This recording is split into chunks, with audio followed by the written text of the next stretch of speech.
बरोबर आहे. डी-बी पथक 28 तारखेला गस्त करत असताना एक एम-पी-डी रिलीज 2 वेळा एम-पी-डी रिलीज आरोपी अभय हजारे डाऊटफुल रेल्वे पटरीच्या बाजूला फिरत असताना सापडला. त्याच्याकडून खबरेनुसार व्हेरीफाय केले असता एक पिस्टल आणि 2 जिवंत राऊंड मिळाले.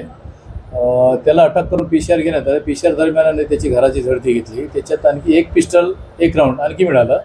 तर त्याच्यात जो बॅकवर्ड लिंक आहे त्याच्या अनुषंगाने आम्ही दुसरा आरोपी बनवलो, तो सध्या फरार आहे.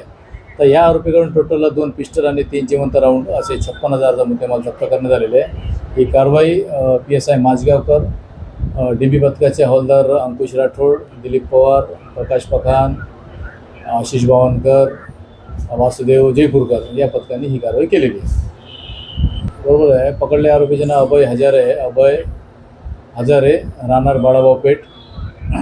तो त्याच्यावर याच्या अगोदर 17 गुन्हे दाखल आहे. त्याच्यात मारामारीचे 302चे 425चे अशा पद्धतीचे त्याच्यावर गुन्हे आहेत. आणि तो वरह पालनाचा व्यवसाय करतो. रात्रदिवस त्याला त्या व्यवसायासाठी जावं लागतो. सिक्युरिटीसाठी घेतलं म्हणून असं खोटं सांगतो, परंतु त्याच्यामागे नेमकं काय उद्देश आहे आणखी तपासात निष्पन्न होतो.